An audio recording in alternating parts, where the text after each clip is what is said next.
क्योंकि दुनिया भर की रिपोर्ट्स इतनी डराने वाली है कि भारत ने अपनी आंखों पे पट्टी बांध ली है। और जो लॉकडाउन रहेगा या नहीं रहेगा, इसके पीछे कोई वायरस की सोच नहीं। अब सवाल ये आ गया है कि अब जिंदगी चलेगी कैसे, क्योंकि हमको लगता है कि अब इसके पैरेलल में दो रिपोर्ट का जिक्र आपसे कर दे, फिर भारत की स्थिति पे आएंगे। एक वर्ल्ड बैंक की रिपोर्ट आई है, एक इंटरनेशनल लेबर ऑर्गेनाइजेशन की रिपोर्ट आई है। वर्ल्ड बैंक की रिपोर्ट कहती है 4 बातें होने वाली हैं।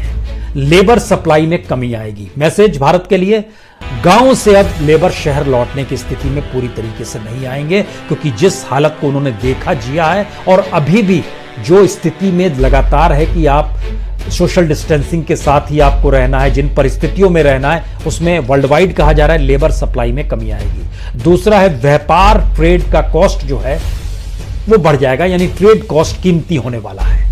अब सवाल है कि उसके ठीक पैरेलल में है कि जो आप कमाते हैं और जिसे खर्च करते हैं उसमें लगभग 60% की, कल तक आप 100 रुपए खर्च करते थे, आज आप 40 रुपए से ज्यादा खर्च नहीं करेंगे। लेकिन ये 40 रुपए कहां खर्च करेंगे?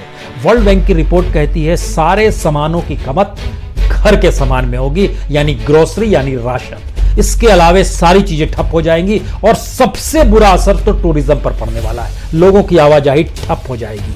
दुनिया भर में कितनी बड़ी तादाद में बेरोजगारी होगी, कितनी बड़ी तादाद में जीडीपी नीचे जाएगी, इसका जिक्र हम लोग बार बार करते रहे। लेकिन इसको एक लिहाज से इंटरनेशनल लेबर ऑर्गेनाइजेशन ने उसकी एक जमीन तैयार की। उसका कहना है कि पूरी दुनिया के भीतर में लगभग 330 करोड़ लोग मजदूर के तौर पर काम करते हैं।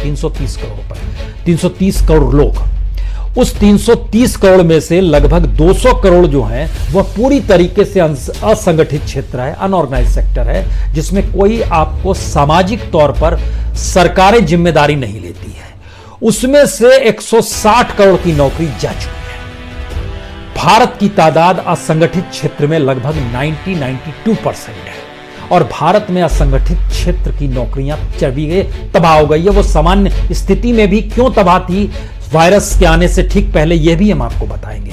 यानी यह नहीं है कि वायरस ने तबाह किया है, हमारे यहां सरकार चलाने की परिस्थितियां में इकोनॉमी कैसे ध्वस्त होती चली गई, इसका भी एनालिसिस सरकार के ही डाटा में छुपा हुआ है। और आईएलओ की रिपोर्ट बहुत साफ कहती है कि 130 करोड़ कामगारों के सामने तो सीधा असर रोजी रोटी का पड़ने वाला है। रोजी रोटी से मतलब है भूखमरी की स्थिति आती है, जिसका जिक्र आईएमएफ भी कर रहा है, इंटरनेशनल मॉनेटरी फंड भी कर रहा है। आईएलओ को कहना है कि मैन्युफैक्चरिंग सेक्टर होगा, एकोमोडेशन एंड फूड सर्विस होगा, होलसेल और रिटेल ट्रेड होगा, रियल एस्टेट होगा, पूरी तरीके से तबाह होगा।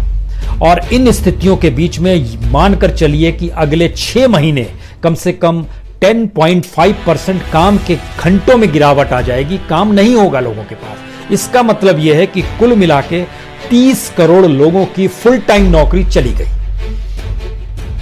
ये काम के घंटे और इसको अगर आप जोड़ देते हैं उसमें, इसीलिए लगभग 43 करोड़ लोग जो इंटरप्राइजेस से जुड़े हुए हैं, जो कारोबार से जुड़े हुए हैं, जो स्वरोजगार से जुड़े हुए हैं, जो स्टार्टअप किए थे दुनिया भर में, देश भारत को मिला के, उन पे जबरदस्त खतरा है।